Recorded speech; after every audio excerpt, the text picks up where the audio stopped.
I dedicate this little short story, to my first hero besides my mama, and that was my uncle. His name was Daryl Jerome Taylor. He was a football fanatic, played baseball and football, and was a hell of a defensive end or in a safety.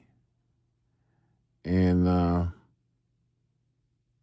what happened to him is no different than what happened to a lot of people during the crack epidemic,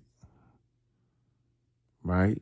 Uh, and it happened during his generation, right? And because he was a prominent athlete, he was hanging around uh, other people who were affluent, At the age of 18 and 19, during the advent of this crack epidemic just coming out, uh, he was able to graduate from high school and have a successful career as a star football player. Now, he went to college, and this is where I believe he got turned out smoking that cocaine freebasing at the time, and then later on smoking crack. Uh, and my grandparents, God bless them, they have both went on. I really miss them. They put a lot of money off into my uncle. They invested into him like a company, and they did the right thing. However, it was the wrong time. These wicked people unleashed poison in our community, and my poor uncle was one of those victims. And he managed to graduate from Long Beach uh, State, Long Beach State, and got his bachelor's. Shortly after that, his life went to ruins. Also he, worked for Dun and Bradstreet and a couple other places, a couple other companies, because he did have that degree. But then shortly thereafter, his life just went down. Just went to shits. And he never was able to get back. A lot of times he, you know, uh, he just was hurt. And I seriously believe it did something to him mentally, because he turned into another type of person, not just under the influence of drugs, but I believe chemically at that age in his early 20s, and him being exposed, I really believe that he had a psychotic break, because he changed so adversely that one could only think, from me studying and going to college for it, and at that age, in the early 20s like that, that a person could have a mental break, some kind of mental break. And it just got bad for my uncle, man. And me, myself, I was using drugs too, but it didn't get as bad as it got for him, because for me, I started early in my teenage years, and I was going to juvenile halls and camps and placements and YAs and finally prison. And my uncle would have been what you consider a late bloomer. And He called hell on the streets because he wasn't made to be on the streets, and he tried to take that same mentality as he had on the football field as being crazy T, and mixed that kind of thinking with the dark side of the streets. And a lot of times he got his ass beat. And one time he got stabbed for fucking with people uh, on drugs. And so what ended up happening, I'm gonna speed the story up, was he had went to prison a few times, and he was last time I seen him, he was in jail. Uh, no, this was right before he went to jail the last time. I was still going to jail because wasn't finished with my drug usage, and this is going to be the end of. This is going to be actually it's going to be around 1993, right before I went to 92, 93, right before I went to prison.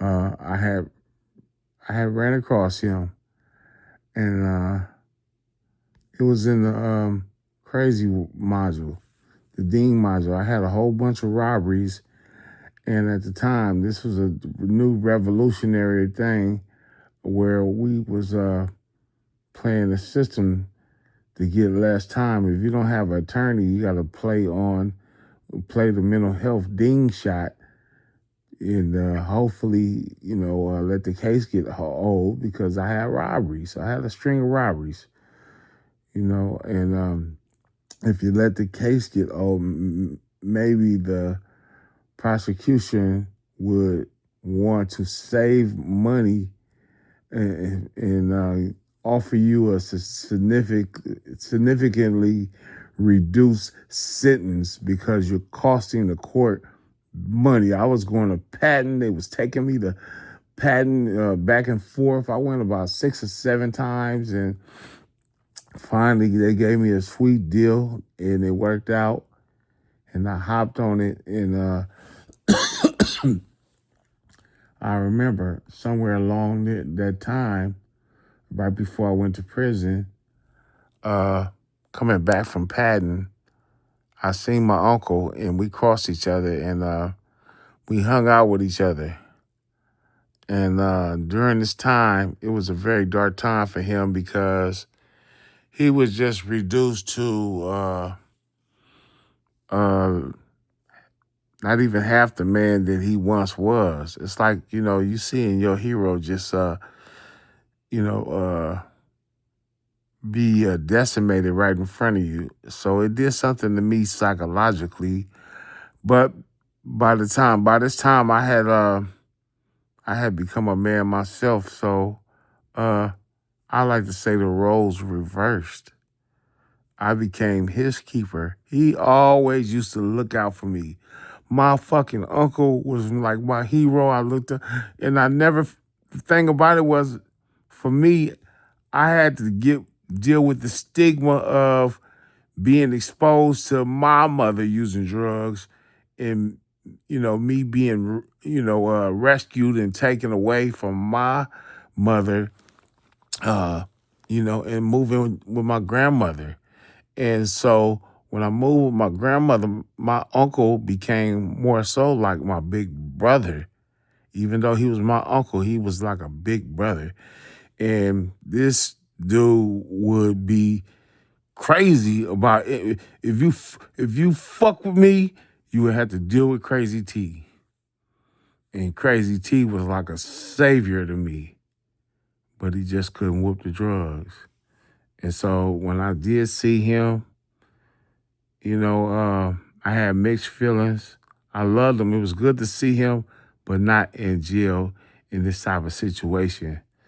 So I began to, it's like role switch, right? Because I was a little bit more healthier. I had been down for some years. I fought that case for almost 3 years, and I had got my weight up, and I was on my YA shit because I hadn't been to prison yet, but I did know how to carry myself in program because I had been to YA and juvenile halls, and I knew how to, I became like his protectorate, and the situation happened as such. I was over because we was in the 4300, and I was on the other side of the module. You know, you got Charlie, Baker, Denver, and Able row, and I was on the Able side, and I went over to his side, Charlie in Denver, and I seen him, and he was in the, we was in the, I went in the cell with him, and what had happened was, uh, back then you used to have these people who were like what you would call trustees, and they would be like guardians or shepherds of the people in there, right? It would be one or two of them, and they would deal with 100 people, 50 people. You know, when they racked the gates, you had all these people pouring out, and they would have to be the ones that heard and line the people up for their medication and all that. And so this one dude. He was a mixed breed dude, kind of buff a little bit. You know, he was convincing, uh, and what he was doing was he was talking shit to the people who were, who were under him. You know, he would be, trying to be like Karate Kid, the bully. You know, he presented himself like he was a martial artist, martial artist. And at the time, something that happened, he came to our cell, and he started talking shit to my uncle. He didn't know that that was my uncle, right? So he said something. I didn't say anything. So then he came back, right, and he said something else that was real slick and arrogant, right, to my uncle.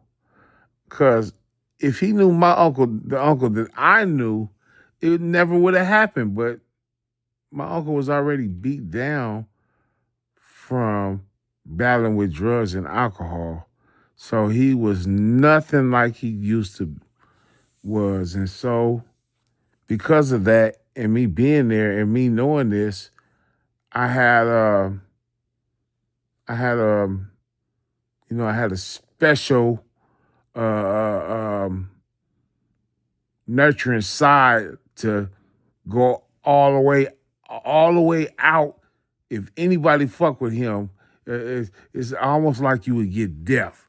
I would put hands and feet on you so bad because he used to do it for me, and so the roles had reversed. So this little dude kept talking shit. So I said, man, why don't you leave him alone? I'm not telling them that he's my uncle.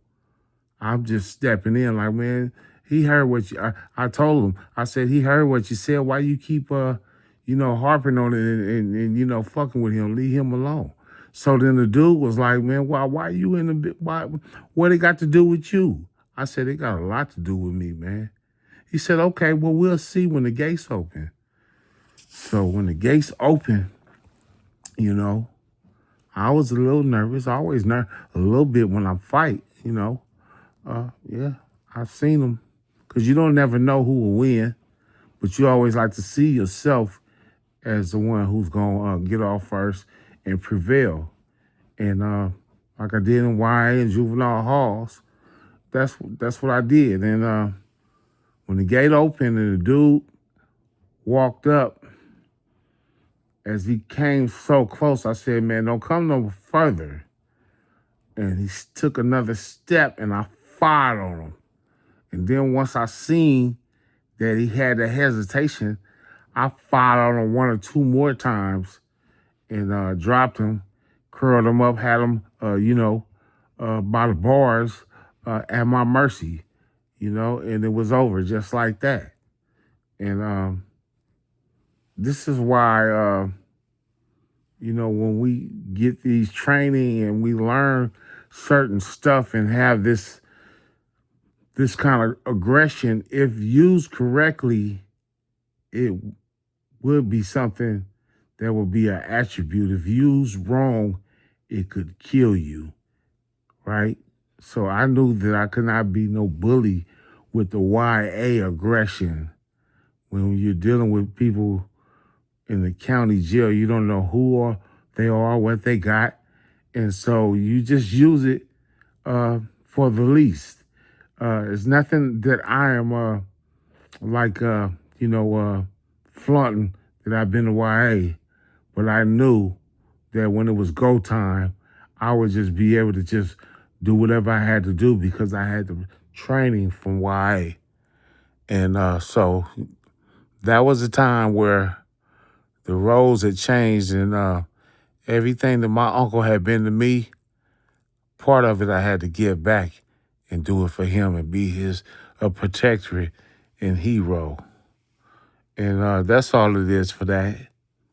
And then I had to say though, shortly after that, not too long after that, maybe maybe about 12 years later, my uncle succumbed to what you would call pulmonary fibrosis, right? When you go to prison, they tell you can't lay down, because you're in this kind of environment around people and it's hostile. And if you get depressed and you start eating a whole lot and smoking, back then you could smoke. A lot of times that shit comes back to bite you health wise.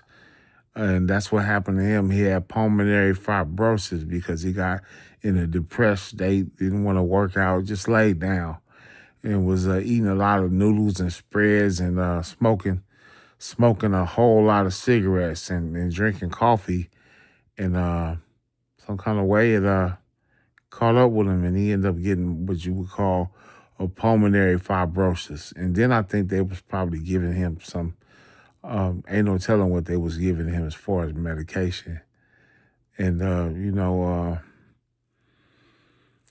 might have been like April or May of 2005, we got the call. And this was like days before he was supposed to parole. And, he had died. He was on a iron lung. We talked to him one time, and he could barely breathe, man. And it was very depressing for me. But the motivation was that would be the reason I would stop smoking. Because I seen that my uncle, whatever it was, it was related to that, and so that was a chapter that I had not been able to fully process and close, even though I have went on. We mourned and buried him. Some stuff like that for your inner child, it never just closes up. I'll forever remember and admire one of my early heroes, my uncle Daryl Jerome Taylor. Love you, man.